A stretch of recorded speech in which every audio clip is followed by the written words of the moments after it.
Beloved of God, welcome to the telecast on today. And as promised, I'm bringing to you the conclusion of the message that I preached on last week, helping and trying to bring some type of hope, some inspiration to those in the automotive industry whose lives are in a period of uncertainty and jeopardy, their lifestyle, their welfare, whether they will have a job or not. God blessed me to preach a hybrid hope. The conclusion of this message is coming forth now. I want you to call a neighbor and a friend, let them know that Bishop Ellis is on the air. Now let's go into the conclusion of this message, a hybrid hope, a word of inspiration to you as well as me. And I'll be back in just a few minutes.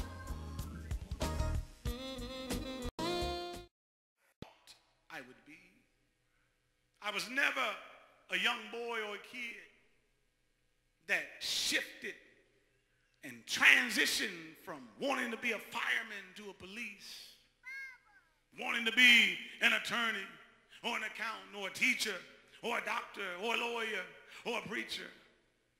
I knew what I wanted to be. Always, I wanted to be a professional baseball player. That's what I wanted to be.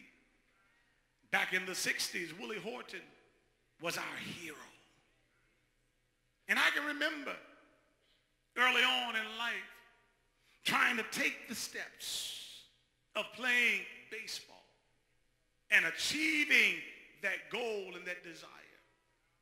Playing the Northwest Detroit Little League, 12 years old, playing in the minor league, and the next year, the major league, and the next year, the senior league, and I was good at what I did.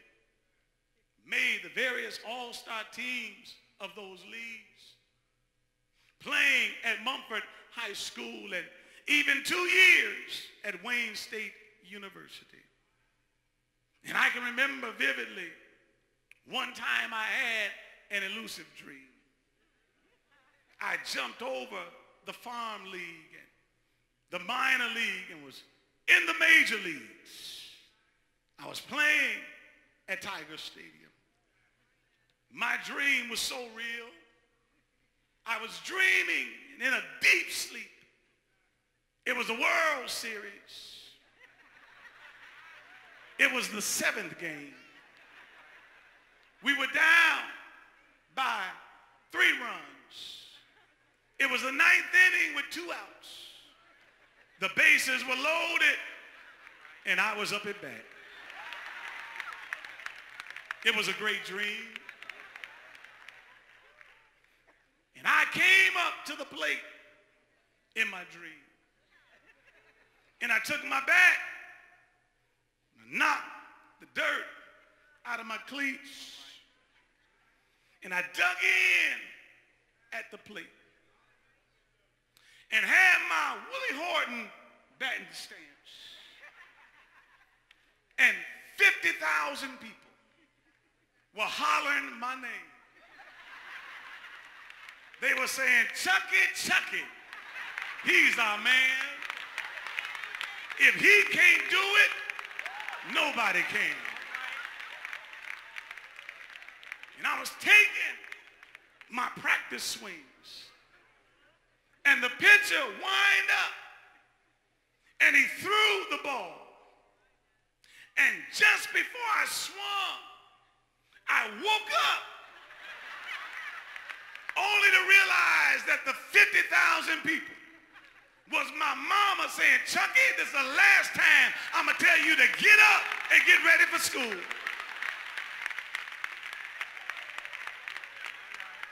That's what hope is by itself. It's an elusive dream.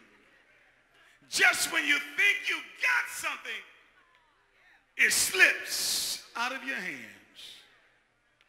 But let me suggest to you that we need a mixture. We need a crossbreed, not hope by itself, not hope in a naked state. But what we need is a hybrid hope, a hope that is mixed with faith. Because hope in and of itself is not hope. But when you take hope and mix it with faith, Now you've got a recipe that can move the throne of God. That's why the writer picked it up in Hebrews and said, now faith is the substance of things that we're hoping for. It is the evidence, the materiality, and the tangibility of things that we cannot see. I tell you, brothers and sisters, this is the time that will try our faith. These are the days that you will have to put up or shut up.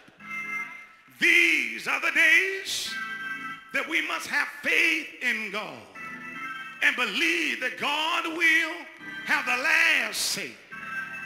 This is the hour that we must put our trust in God. And if we are able to have a hybrid hope, the kind of hope that we mix with faith, we can now put our faith in God and watch and see, won't he make a way out of no way. I wish I had a witness this morning. Too many of us are looking to the White House. Too many of us are looking to Capitol Hill. And some are looking to the State House. But if God be God, I believe that we ought to look for that which we cannot see. Because if you can see it, then it is not hope. But if you cannot see it, then it gives you something to hope for. And that's why Paul tells the church at Rome, he says, a hope that is seen is not really hope. For why does a man hope for that which he already has? But Paul goes on to tell the church at Rome that if we hope for what we cannot see, then we must patiently wait on it. And it is our spirit that makes intercession for us because it searches the mind and the will of God for our lives. And I came to tell the church this morning that this is the time that we've got to let our spirit man take control. This is the time when we cannot get involved in politics. We cannot get involved in backroom deals. But we've got to trust the Lord and seek him while he may be found. We've got to call upon him while he may hear our voice. And I'm here to tell the church of God, only when you can grasp this biblical truth will you take confidence in verse 28 that says, and we know that all things are working together for our good. And when you truly understand this, you don't worry about what the politics say. You don't worry about what the politicians do, because God works in mysterious ways, his wonders to perform. And I just believe that God is in the midst of backroom deals. As a matter of fact, I believe that not only is God in the back room, but God is in the front room. God is in the middle of the room. God is feeling the room. Am I talking to anybody in here? I dare somebody in here to tell that neighbor that it's going to be all right. Somebody may ask, Bishop, how do you know that it's going to be all right?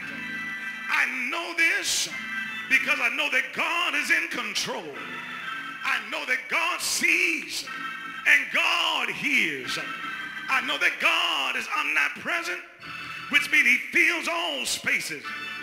I know that God is omniscient, which means he knows and hears everything. I know that God is omnipotent. And if he be for me, he's more than the world can be against me. But how do I really know that everything is going to be all right? Because when I go to his word, it tells me that God is not a man that he should lie. So all I have to do is go to the word of God to understand that everything